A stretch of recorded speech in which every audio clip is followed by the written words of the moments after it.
उत्पाद पाइपलाइन। बहुत बहुत धन्यवाद माननीय प्रधानमंत्री जी। तस्वीरें आप देख रहे हैं और यहाँ पर अब उद्घाटन कर दिया है प्रधानमंत्री नरेंद्र मोदी ने कानपुर मेट्रो का। कानपुर मेट्रो की सौगात कानपुर वासियों के देने आज यहाँ पर पहुँच चुके हैं और प्रथम यात्री के रूप में सबसे पहले प्रधानमंत्री नरेंद्र मोदी सीएम योगी आदित्यनाथ ने कानपुर मेट्रो का पहले सफर किया। IIT कानपुर से वो वहाँ बैठे और साथ साथ गीता नगर तक वो पहुंचे और उसके बाद अब यहाँ निराला नगर में रैली को संबोधित करने प्रधानमंत्री पहुंच चुके हैं और साथ साथ यहीं से उन्होंने उद्घाटन भी किया, यहीं से सौगात भी दी गई उनके द्वारा। कानपुर वासियों को लंबे वक्त तक कानपुर वासियों ने इस मेट्रो का इंतजार किया था, लेकिन अब इसके सफर का आनंद वो उठा सकेंगे क्योंकि अब उद्घाटन हो चुका है कानपुर मेट्रो का। 11,000 से अधिक लागत, 11,000 करोड़ से भी अधिक लागत इस पूरे कानपुर मेट्रो को बनाने में आई है। 32 किलोमीटर लंबी कानपुर मेट्रो होगी, लेकिन फिलहाल अभी केवल 9 किलोमीटर यानी कि पहले सेक्शन का ही उद्घाटन किया गया है। आगे धीरे धीरे और इसको चौड़ीकरण इसका धीरे धीरे किया जाएगा। लेकिन आपको बता दें कि एडवांस टेक्नोलॉजी का इसमें इस्तेमाल किया गया है। मेट्रो की ट्रेनें रीजनरेटिव ब्रेकिंग तकनीक से इस बार लैस की गई हैं, यानी कि ट्रेन संचालन में 35% तक ऊर्जा की बचत होगी। साथ साथ इसमें LED लाइटनिंग की गई है ताकि जितनी बचत की जाए बिजली की वो हो सके, यानी कि एडवांस टेक्नोलॉजी इसको लैस किया गया है और कई तरीके के एडवांस सिस्टम इसमें लगाए गए हैं। अगर दिव्यांग लोग इसका सफर करना चाहते हैं तो उनके लिए भी आधुनिक तकनीक का इस्तेमाल किया गया है, उनके लिए भी अलग से सिस्टम्स इसमें बनाए गए हैं। एक पैनिक बटन बनाया गया है जिसमें अगर कोई महिला अगर वहां पर है, कोई इसको दिक्कत है या फिर किसी भी तरीके की कोई छेड़खानी की गतिविधि होती है तो वो बटन को क्लिक करके एक मैसेज सीधे जाएगा पायलट के पास और उसके बाद मेट्रो ट्रेन को रोक दिया जाएगा। लेकिन देखिए, मेट्रो के आने से अब बहुत सारी सुविधाएं तो होंगी ही, ट्रैफिक से निजात तो मिलेगी ही, साथ साथ रोजगार और कारोबार को भी बढ़ावा मिलेगा। खासतौर पर यहाँ पर जो लोग हैं उनके भीतर उत्साह देखने को मिल रहा है क्योंकि देखिए काफी लंबे वक्त से उन्होंने इंतजार किया। 2019 में इसकी शुरुआत हुई और आज प्रधानमंत्री नरेंद्र मोदी ने यहाँ पर कानपुर मेट्रो का उद्घाटन कर दिया है। इसके साथ साथ ट्रैफिक से निजात मिलेगी, यहाँ पर जो लोग मौजूद हैं, कानपुर वासी जो मौजूद हैं, और कारोबार रोजगार भी उनको मिलेगा। निराला नगर में इस वक्त हम मौजूद हैं, यहाँ पर एक विशाल जनसभा को कुछ देर में संबोधित भी करेंगे प्रधानमंत्री नरेंद्र मोदी। लेकिन इससे पहले यहाँ पर एक फिल्म दिखाई गई किस तरीके से मेट्रो का ये लंबा चौड़ा सफर रहा, उसके बाद प्रधानमंत्री नरेंद्र मोदी उद्घाटन करते हैं। उससे पहले हमने देखा IIT कानपुर में दीक्षांत समारोह में उन्होंने शिरकत की, बतौर मुख्य अतिथि वो वहां पर पहुंचे, छात्रों को उन्होंने संबोधित किया, मूल मंत्र दिए, शिक्षा के मंत्र दिए, शिक्षा के टिप्स दिए और उसके बाद प्रधानमंत्री नरेंद्र मोदी पहले यात्री के रूप में उन्होंने मेट्रो का, कानपुर मेट्रो का सफर किया और फिर कानपुर मेट्रो का सफर करते करते वो गीता नगर पहुंचे और वहां से सीधे यहाँ पर रैली स्थल पर वो पहुंचे हैं निराला नगर में। और अब से कुछ ही देर में इस मंच से आखिर आज क्या संदेश देने वाले हैं प्रधानमंत्री नरेंद्र मोदी, तस्वीरें भी लगातार हम आपको दिखा रहे हैं। काफी लोग यहाँ पर आए हैं, उनको सुनने के लिए दूर दूर से लोग यहाँ पर पहुंचे हुए हैं और एक उत्साह उनके भीतर देखने को मिल रहा है। प्रधानमंत्री नरेंद्र मोदी को देखने के लिए कानपुर वासी यहाँ दौड़े चले आए हैं। आज क्या कहेंगे इन कानपुर वासियों को देखने के लिए प्रधानमंत्री नरेंद्र मोदी का संबोधन हम जरूर आपको सुनाएंगे और उनके संबोधन की शुरुआत भी अब हो चुकी है। पीएम मोदी आज इस भूमि से क्या कुछ कहेंगे। मैनचेस्टर ऑफ इंडिया कहा जाता है कानपुर को और ऐसे में क्या संदेश उनकी ओर से। बहुत सारे विकास कार्य यहाँ पर हुए, ब्रिटिश काल से ही कई विकास हुए और विकास की गंगा अब आगे बढ़ती बढ़ती यहाँ कानपुर तक आ पहुंची है क्योंकि कानपुर IIT के लिए तो जाना ही जाता था, अपने उद्योगों के लिए जाना जाता था, व्यवसायों के लिए जाना जाता था। लेदर वर्क यहाँ पर अक्सर हुआ, चमड़े का उद्योग यहाँ पर प्रमुख रूप से होता है और कई सारी ऐसी चीजें हैं जिसके लिए योगी आदित्यनाथ जी,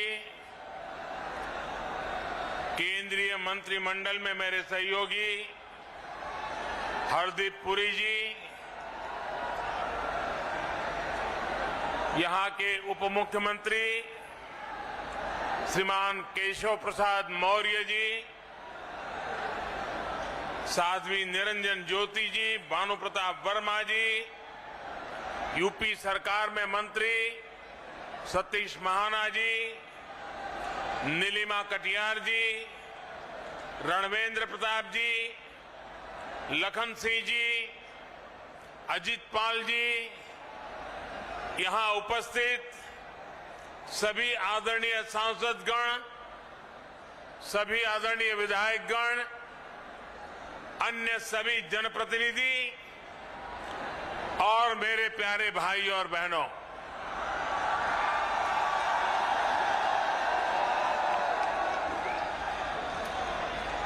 ऋषि मुनियों की तपोस्थली, स्वतंत्रता सेनानियों और क्रांति वीरों की प्रेरणा स्थली, आजाद भारत के औद्योगिक सामर्थ्य को ऊर्जा देने वाले इस कानपुर को मेरा शत शत नमन।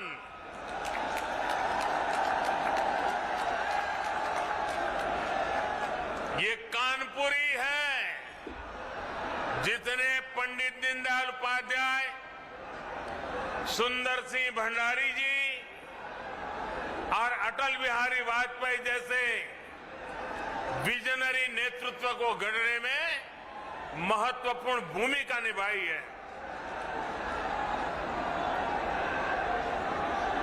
और आज सिर्फ कानपुर को ही खुशी ऐसा नहीं है, वरुण देवता जी को भी इस खुशी में हिस्सा लेने का मन कर गया।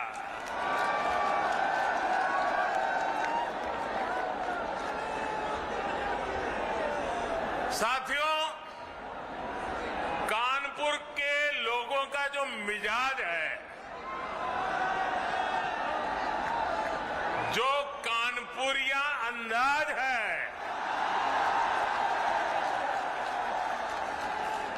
जो उनकी हाजिर जवाबी है,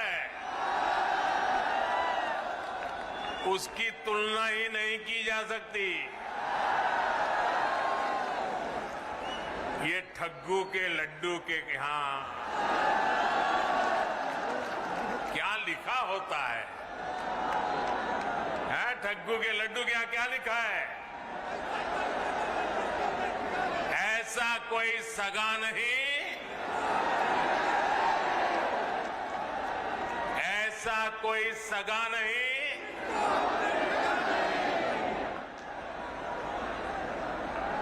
अब आज तक जो आप कहते हो कहते रहिए, लेकिन मैं तो यही कहूंगा, और जब मैं ये कहता हूं तो मैं कहूंगा ये कानपुरी है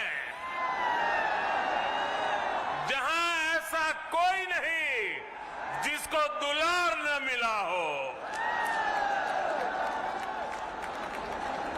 साथियों, जब संगठन के काम के लिए मेरा आपके बीच आना होता था तो खूब सुनता था,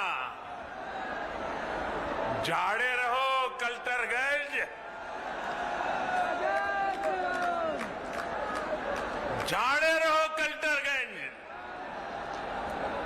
आजकल भी आप बोलते हैं कि नई पीढ़ी के लोग भूल गए। साथियों, आज मंगलवार है और पनकी वाले हनुमान जी के आशीर्वाद से आज यूपी के विकास में एक और सुनहरा अध्याय जुड़ रहा है। आज कानपुर को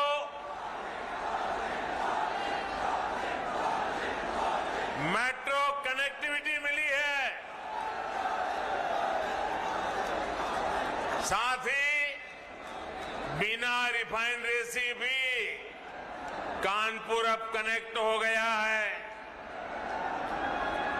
इससे कानपुर के साथ साथ यूपी के अनेकों जिलों में पेट्रोलियम उत्पाद अब और आसानी से सुलभ होंगे। हम दोनों प्रोजेक्ट्स के लिए आप सबको, पूरे उत्तर प्रदेश को बहुत बहुत बधाई। आप सबके बीच आने से पहले IIT कानपुर में मेरा कार्यक्रम था। मैं पहली बार मेट्रो का सफर करने पर कानपुर वासियों के मनोभाव, उनकी उमंग उत्साह का साक्षी बनना चाहता था और इसलिए मैंने मेट्रो से सफर करना तय किया। ये मेरे लिए वाकई एक यादगार अनुभव रहा है। साथियों, यूपी में पहले जिन लोगों ने सरकार चलाई, उन्होंने समय की अहमियत कभी नहीं समझी। 21वीं सदी के जिस कालखंड में यूपी को तेज गति से प्रगति करनी थी,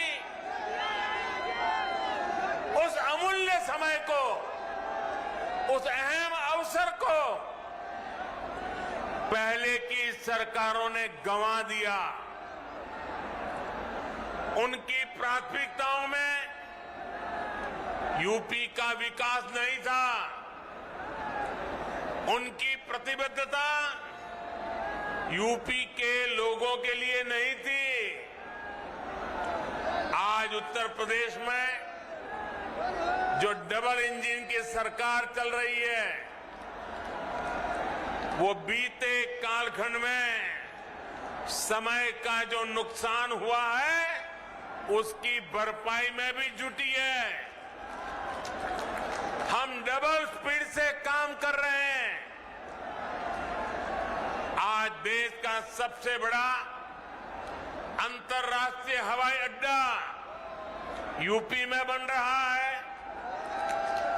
आज देश का सबसे लंबा एक्सप्रेस वे यूपी में बन रहा है। आज देश का पहला regional rapid transit system UP में बन रहा है। डेडिकेटेड फ्रेट कॉरिडोर का हब भी यूपी होने वाला है। जिस यूपी को कभी अवैध हथियारों वाली गैंग के लिए बदनाम किया गया था, वही उत्तर प्रदेश देश की सुरक्षा के लिए डिफेंस कॉरिडोर बना रहा है। साथियों, इसीलिए यूपी के लोग कह रहे हैं, फर्क साफ है। ये फर्क सिर्फ योजनाओं, परियोजनाओं का ही नहीं, बल्कि काम करने के तरीके का भी है। डबल इंजन की सरकार जिस काम को शुरू करती है, उसे पूरा करने के लिए भी हम दिन रात एक कर देते हैं। कानपुर मेट्रो के निर्माण को, ये काम हमारी सरकार में शुरू हुआ और हमारी ही सरकार इसका लोकार्पण भी कर रही है। पूर्वांचल एक्सप्रेसवे का शिलान्यास हमारी सरकार ने किया। हमारी ही सरकार ने इसका काम पूरा किया। दिल्ली मेरठ एक्सप्रेसवे का शिलान्यास हमारी सरकार ने किया और उसे पूरा करके जनता को समर्पित करने का काम भी हमने ही किया। मैं आपको ऐसी अनेकों परियोजनाएं गिना सकता हूं, यानी पूरब हो या पश्चिम या फिर हमारा ये क्षेत्र, यूपी में हर परियोजना को समय पर पूरा करने का प्रयास किया जा रहा है। और ये इसलिए जरूरी है क्योंकि जब योजना समय पर पूरी होती है तो देश के पैसे का सही इस्तेमाल होता है, देश के लोगों को इसका लाभ मिलता है। आप मुझे बताइए, ट्रैफिक जाम को लेकर कानपुर के लोगों की शिकायत बरसों से रही है कि नहीं रही है? आपका कितना समय इसमें बर्बाद होता था?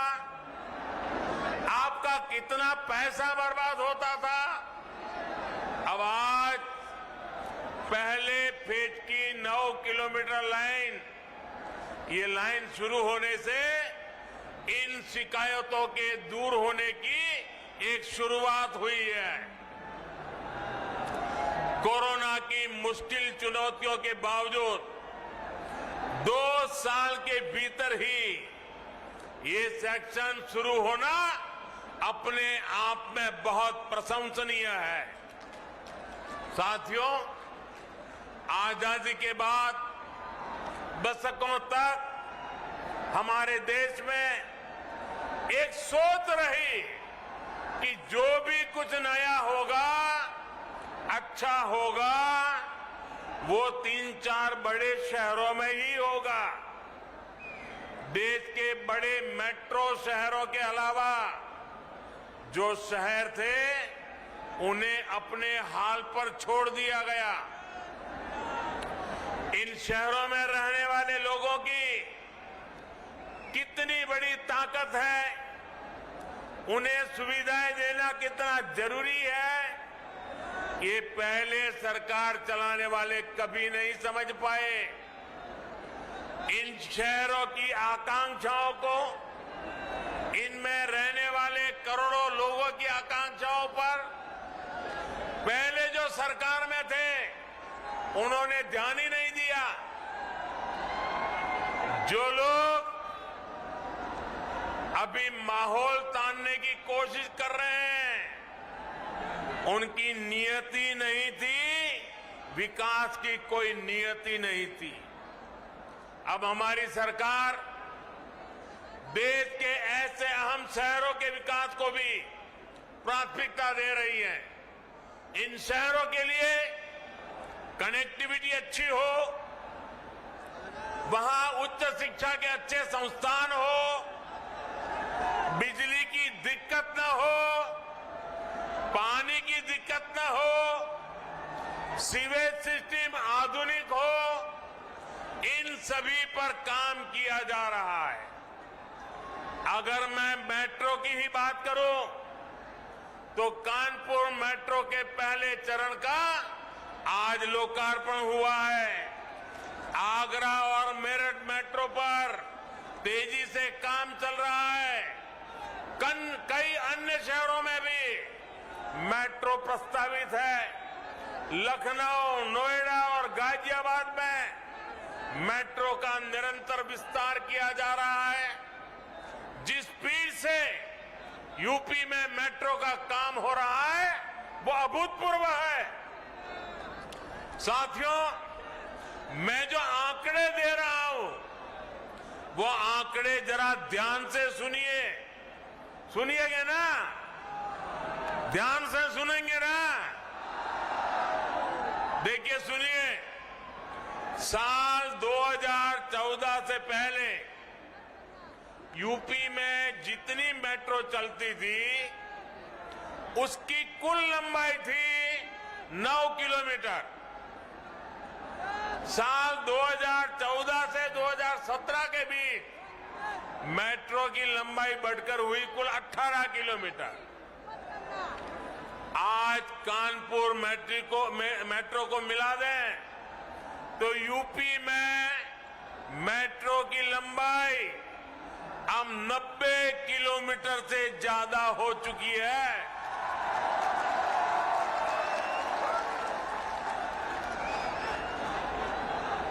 कहां 9 किलोमीटर, कहां 90 किलोमीटर। पहले की सरकार कैसे काम रही थी, आज योगी जी सरकार कैसे काम कर रही है, तभी तो यूपी कहता है फर्क साफ है। साथियों, 2014 के पहले पूरे देश के सिर्फ 5 शहरों में मेट्रो की सुविधा थी। यानी मेट्रो रेल सिर्फ मेट्रो कहे जाने वाले शहरों में ही थी। आज अकेले यूपी के 5 शहरों में मेट्रो चल रही है। आज देश के 27 शहरों में मेट्रो पर काम चल रहा है। इन शहरों में रहने वाले गरीब परिवारों, मिडिल क्लास परिवारों, उनको आज मेट्रो रेल की वो सुविधा मिल रही है जो मेट्रो शहरों में उपलब्ध होती थी। शहरी गरीबों का जीवन स्तर ऊंचा करने के लिए भी जो प्रयास किए गए हैं, उनसे टियर 2, टियर 3 शहरों में युवाओं का आत्मविश्वास बढ़ा है। यूपी में तो डबल इंजन की सरकार बनने के बाद इसमें बहुत तेजी आई है। साथियों, कोई भी देश हो या राज्य असंतुलित विकास के साथ वो कभी भी आगे नहीं बढ़ सकता। दशकों तक हमारे देश में ये स्थिति रही कि एक हिस्सा का तो विकास हुआ, दूसरा पीछे ही छूट गया।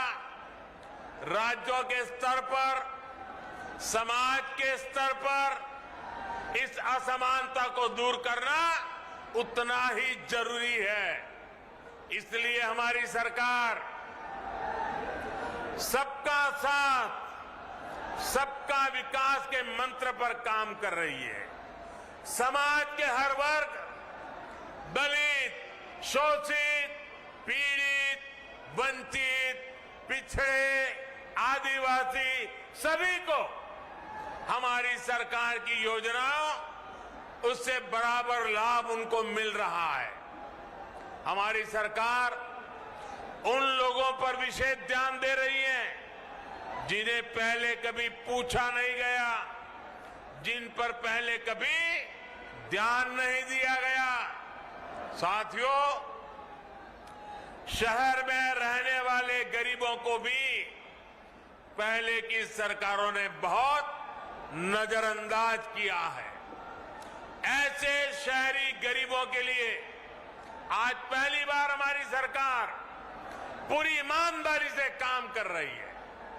मैं आपको एक उदाहरण देता हूं। 2017 से पहले के 10 वर्षों के दौरान यूपी में शहरी गरीबों के लिए सिर्फ 2.5 लाख पक्के मकान ही बन पाए थे।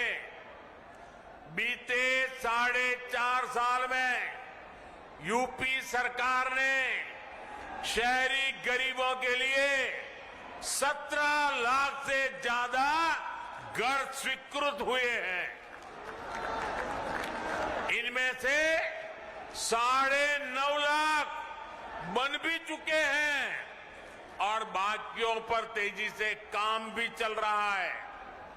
भाइयों और बहनों, हमारे गांवों से बहुत से साथी शहरों में काम करने आते हैं। इनमें से बहुत से लोग शहरों में आकर रेहड़ी, ठेला, पटरी पर सामान बेचकर अपना गुजर बसर करते हैं। आज पहली बार हमारी ही सरकार ने इन लोगों की सूद ली है। इन्हें बैंकों से आसानी से मदद मिले, ये लोग भी डिजिटल लेन देन करें, इस दिशा में हमारी सरकार काम कर रही है। पीएम स्वनिधि योजना का लाभ यहां कानपुर के भी अनेकों रेहड़ी पटरी वाले साथियों को हुआ है। यूपी में स्वनिधि योजना के तहत 7 लाख से अधिक साथियों को 700 करोड़ रुपए से अधिक दिया जा चुका है। भाइयों और बहनों, जनता जनार्दन की आवश्यकताओं को समझना, उसकी सेवा करना हम सभी का दायित्व है। डबल इंजन की सरकार यूपी की जरूरतों को समझते हुए दमदार काम कर रही है। यूपी के करोड़ों घरों में पहले पाइप से पानी नहीं पहुंचता था। आज हम घर घर जल मिशन से यूपी के हर घर तक साफ पानी पहुंचाने में जुटे हैं। कोरोना के इस कठिन काल में यूपी के 15 करोड़ से अधिक लोगों को मुफ्त राशन का इंतजाम हमारी ही सरकार ने किया है। साथियों, जो लोग पहले सरकार में थे वो इस मानसिकता के साथ सरकार चलाते थे कि 5 साल के लिए लॉटरी लगी है, जितना हो सके यूपी को लूटते चलो, लूट लो। आपने खुद देखा है कि यूपी में पहले की सरकारें जो परियोजनाएं शुरू करती थी उनमें कैसे हजारों करोड़ के घोटाले हो जाता था। इन लोगों ने कभी यूपी के लिए बड़े लक्ष्यों पर काम नहीं किया, बड़े विजन के साथ काम नहीं किया। इन्होंने खुद को कभी यूपी की जनता के लिए जवाबदेह माना ही नहीं। आज डबल इंजन की सरकार पूरी ईमानदारी से, पूरी जवाबदेही के साथ यूपी को विकास की नई ऊंचाई पर पहुंचाने के लिए काम कर रही है। डबल इंजन की सरकार बड़े लक्ष्य तय करना और उन्हें पूरा करना जानती है। कौन सोच सकता था कि यूपी में बिजली के उत्पादन से लेकर ट्रांसमिशन तक में सुधार हो सकता है। बिजली क्यों गई? लोग ये नहीं सोचते थे। उन्हें पता ही था कि घंटों कटौती होनी है। उनकी तसल्ली इसी में हो जाती थी कि बगल वाले के यहां भी बिजली गई है या नहीं है। साथियों, कौन सोच सकता था कि गंगा जी में गिरने वाला सीसा मऊ जैसा विशाल विकराल नाला भी एक दिन बंद हो सकता है। लेकिन ये काम हमारी डबल इंजन सरकार ने करके दिखाया है। बीपीसीएल के पनकी कानपुर डिपो की क्षमता को 4 गुना से अधिक बढ़ाने से भी कानपुर को बहुत राहत मिलेगी। भाइयों और बहनों, कनेक्टिविटी और कम्युनिकेशन से जुड़े इंफ्रास्ट्रक्चर के साथ साथ गैस और पेट्रोलियम पाइपलाइन इंफ्रास्ट्रक्चर पर जो काम हुआ है उसका भी यूपी को बहुत लाभ हुआ है। 2014 तक देश में सिर्फ 14 करोड़ एलपीजी गैस कनेक्शन थे। आज 30 करोड़ से ज्यादा गैस कनेक्शन है। अकेले यूपी में ही लगभग 1 करोड़ 60 लाख गरीब परिवारों को नए एलपीजी गैस कनेक्शन दिए गए हैं। पाइप से सस्ती गैस के कनेक्शन भी 7 सालों में 9 गुना हो चुके हैं। इसलिए ये हो पा रहा है क्योंकि बीते सालों में पेट्रोलियम नेटवर्क का अभूतपूर्व विस्तार किया गया है। बिना पनकी मल्टी प्रोडक्ट पाइपलाइन इस नेटवर्क को और सशक्त करेगी। अब बिना रिफाइनरी से पेट्रोल डीजल जैसे उत्पादों के लिए कानपुर सहित यूपी के अनेक जिलों को ट्रकों पर निर्भर नहीं रहना पड़ेगा। इससे यूपी में विकास के इंजन को बिना रुके ऊर्जा मिलती रहेगी। साथियों, किसी भी राज्य में निवेश के लिए, उद्योगों के लिए, फलने फूलने के लिए सबसे जरूरी है कानून व्यवस्था का राज। यूपी में पहले जो सरकारें रही उन्होंने माफियावाद का पेड़ इतना फैलाया कि उसकी छांव में सारे उद्योग धंधे चौपट हो गए। अब योगी जी की सरकार कानून व्यवस्था का राज वापस लाई है, इसलिए यूपी में अब निवेश भी बढ़ रहा है और अपराधी अपनी जमानत खुद रद्द करवाकर जेल जा रहे हैं। डबल इंजन की सरकार अब एक बार यूपी में औद्योगिक कल्चर को बढ़ावा दे रही है। यहां कानपुर में मेगा लेदर क्लस्टर को मंजूरी दी जा चुकी है। यहां के युवाओं का कौशल विकास करने के लिए फजलगंज में टेक्नोलॉजी सेंटर की स्थापना हुई है। डिफेंस कॉरिडोर हो या फिर एक जनपद एक उत्पाद योजना, इनका लाभ कानपुर के हमारे उद्यमी साथियों को भी मिलेगा होगा। साथियों, केंद्र सरकार की तरफ से भी ईज ऑफ डूइंग बिजनेस बढ़ाने के लिए लगातार काम हो रहा है। नई इकाइयों के लिए कॉर्पोरेट टैक्स में कटौती करके 15% करना हो, जीएसटी दरों में कमी करना हो, ढेर सारे कानूनों के जाल को समाप्त करना हो, फेसलेस असेसमेंट हो, इसी दिशा में उठाए गए कदम है। नए क्षेत्रों को बढ़ावा देने के लिए सरकार ने प्रोडक्शन लिंक इंसेंटिव देना भी शुरू किया है। सरकार ने कंप्लीट लॉ के बेहतर बहुत सारे प्रावधानों को भी डीक्रिमिनलाइज कर दिया है, जो हमारे व्यापारी साथियों की मुश्किलें बढ़ाते थे। भाइयों और बहनों, जिन दलों की आर्थिक नीति ही भ्रष्टाचार हो, जिनकी नीति बाहुबलियों का आदर सत्कार हो, वो उत्तर प्रदेश का विकास नहीं कर सकते। इसलिए इनको हर उस कदम से समस्या होती है जिससे समाज को मजबूती मिलती है, समाज का सशक्तिकरण होता है। इसलिए महिला सशक्तिकरण के लिए उठाए गए कदमों का भी ये विरोध करते हैं।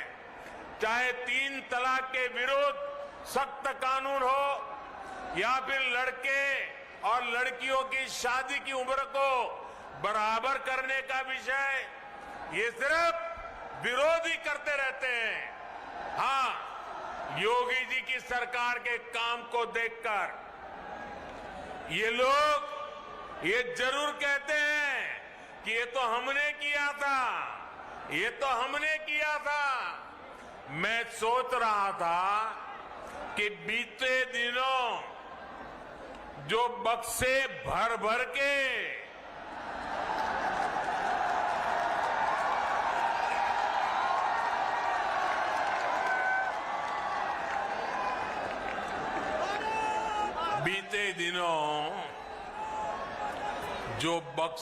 भर भर के नोट मिली है, नोट, उसके बाद भी ये लोग यही कहेंगे कि ये भी हमने ही किया है।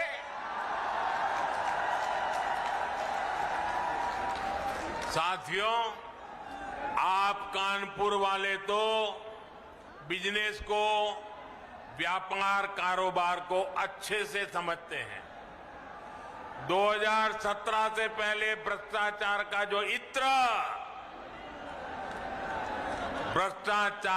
इत्र उन्होंने पूरे यूपी में छिड़क रखा था, वो फिर सबके सामने आ गया है।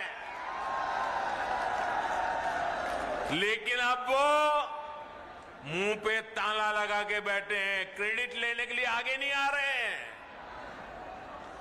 नोटों का जो पहाड़ जो पूरे देश ने देखा, वही उनकी उपलब्धि है, यही उनकी सच्चाई है। यूपी के लोग सब देख रहे हैं, सब समझ रहे हैं। इसलिए वो यूपी का विकास करने वालों के साथ है, यूपी को नई ऊंचाई पर पहुंचाने वालों के साथ है। भाइयों बहनों, आज इतनी बड़ी सौगात आपके चरणों में सुपुर्द करते समय अनेक अनेक प्रकार की खुशियों से भरा हुआ ये वातावरण, आज का ये महत्वपूर्ण अवसर एक बार फिर आप सभी को बहुत बहुत शुभकामनाएं, बहुत बहुत धन्यवाद। भारत माता की, भारत माता की, भारत माता की। बहुत बहुत धन्यवाद। कानपुर से इस वक्त आप पीएम मोदी को सुन रहे थे, जहां कानपुर वासियों में कितना उत्साह देख रहा है पीएम के संबोधन के दौरान। ये सिलसिलेवार तरीके से आप तकरीबन 1 घंटे से देख रहे हैं और अलग अलग कार्यक्रम यानी मेट्रो की सौगात, IIT कानपुर दीक्षांत समारोह हो या फिर यहां मंच से पब्लिक को संबोधित करना, ये तस्वीरें और ये बड़ी बातें लगातार हम आपको दिखाते रहे। इस बीच विरोधियों पर निशाना साधना, भ्रष्टाचार को लेकर कटाक्ष करना, ये तमाम बड़ी बातें हमने देखी। और कानपुर किन किन चीजों के लिए मशहूर है, कानपुर वासियों से लगाव और जुड़ाव पीएम ने किस तरीके से दिखाया, वो बड़ी बातें इस वक्त हम आपके सामने रख रहे हैं। विपक्ष हम पर ही आरोप लगाएगा, भ्रष्टाचार का इत्र सबके सामने आया, ये कहा कानपुर की धरती से पीएम नरेंद्र मोदी ने। इस वक्त मंच की तस्वीरें जहां जो स्थानीय लीडर्स हैं उनसे भी मुलाकात कर रहे हैं।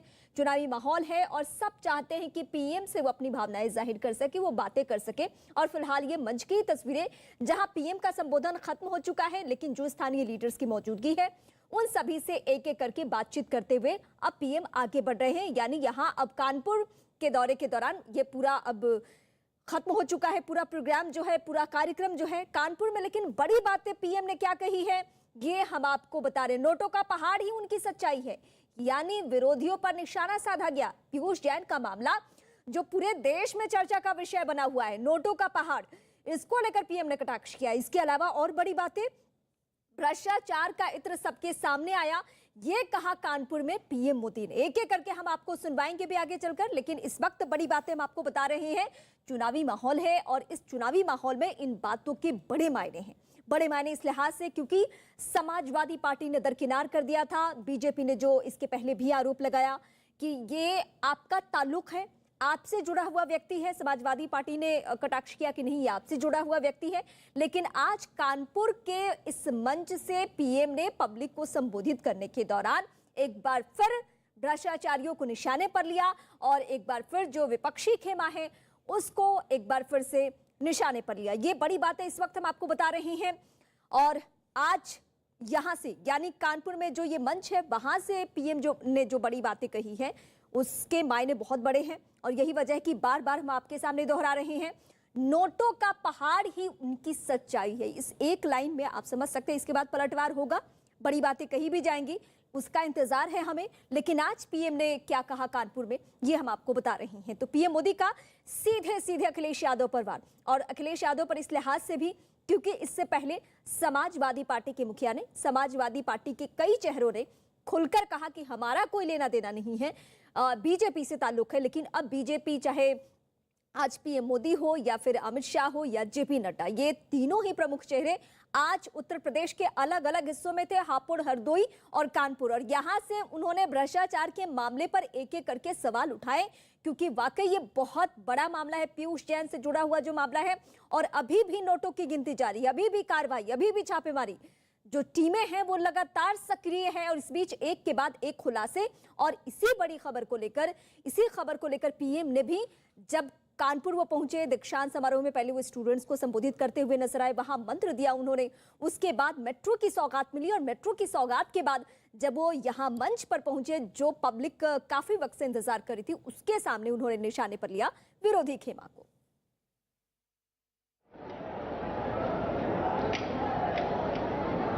तो प्रधानमंत्री नरेंद्र मोदी यहाँ पर आए थे और उन्होंने कानपुर वासियों को कानपुर मेट्रो की सौगात दी। साथ साथ संबोधन में भी उन्होंने बहुत सारी बड़ी बातों का जिक्र किया। सबसे पहले तो उन्होंने IIT दीक्षांत समारोह में जिस तरीके से वो गए थे वहाँ पर उन्होंने उनको संबोधित किया और साथ साथ उन्होंने जो काम किए हैं यूपी सरकार ने इस दौरान उसका भी जिक्र किया। जितनी भी परियोजनाएं यहाँ पर लागू की जा रही हैं केंद्र सरकार और प्रदेश सरकार के द्वारा मिलकर, उसका उन्होंने जिक्र किया और उनको सुनने के लिए दूर दूर से यहाँ पर लोग पहुंचे थे। निराला नगर मैदान में हम भी इस वक्त मौजूद हैं। सुबह से ही लगातार हम भी कवरेज कर रहे हैं। सबसे पहले प्रधानमंत्री नरेंद्र मोदी IIT कानपुर जाते हैं, वहाँ दीक्षांत समारोह में वो शामिल होते हैं बतौर मुख्य अतिथि, छात्रों को संबोधित करते हैं, मूल मंत्र उनको देते हैं और उसके बाद सफर करते हैं प्रथम यात्री बनकर कानपुर मेट्रो का और उसके बाद यहां आकर पहुंचते हैं निराला नगर में। यहां मैदान में वो रैली को संबोधित करते हैं और उस दौरान उन्होंने कई बड़ी बातों का जिक्र किया। सबसे पहले जो परियोजनाएं चली आ रही हैं लंबे वक्त से, उसका उन्होंने जिक्र किया और पुरानी सरकारों को आड़े हाथों लेते हुए जमकर उन पर निशाना भी साधा।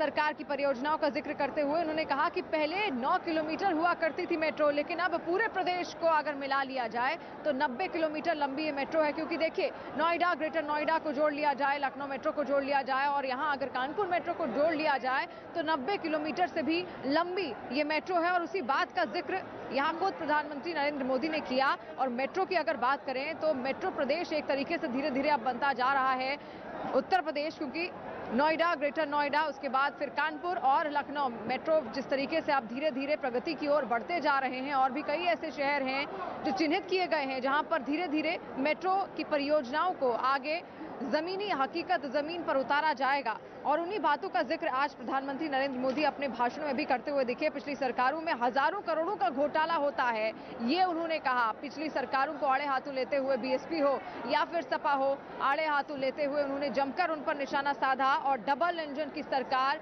ईमानदार सरकार उसको बताया और जमकर तारीफ भी की। योगी सरकार में जिस तरीके से यूपी में काम हो रहा है और प्रगति की ओर धीरे धीरे यूपी बढ़ रहा है, उसकी उन्होंने तारीफ की। 2017 से पहले भ्रष्टाचार का जो इत्र उन्होंने पूरे यूपी में छिड़क रखा था, वो फिर सबके सामने आ गया है। लेकिन अब वो मुंह पे ताला लगा के बैठे हैं, क्रेडिट लेने के लिए आगे नहीं आ रहे हैं। नोटों का जो पहाड़ जो पूरे देश ने देखा, वही उनकी उपलब्धि है, यही उनकी सच्चाई है। कई बार बच्चे ऐसा काम करते हैं जिनकी कल्पना बड़े भी नहीं कर सकते। बच्चे आज ऐसा कर रहे हैं जो पूरे समाज के विकास में मील का पत्थर साबित होता है। नेटवर्क 18 अपने कैंपेन बायजूस यंग जीनियस का सीजन 2 आपके लिए लेकर आए हैं। इसमें हम देश के कोने कोने से ऐसे प्रतिभाशाली और अद्भुत बच्चों को आपसे मिलवा रहे हैं जिनमें देश का भविष्य बदलने की क्षमता है। ऐसी एक बच्चे वेरुष्का से आपको हम इस वक्त मिलाते हैं। Genius, young genius. मन में कुछ करने की सच्ची उमंग हो, परिवार का साथ हो तो कुछ भी मुमकिन है। यही साबित कर रही हैं 12 साल की वेरुष्का के शाह। अंतर्राष्ट्रीय पुरस्कार जीतने वाली गोल्फर वेरुष्का का परिवार गुजरात की राजधानी गांधीनगर में रहता है। वेरुष्का गोल्फ में भारत का प्रतिनिधित्व करना चाहती हैं। वेरुष्का को अमेरिका से गोल्फ टूर्नामेंट के लिए 2020-21 में 9 बार बुलाया गया, लेकिन कोविड-19 महामारी के चलते वो जा नहीं सकी।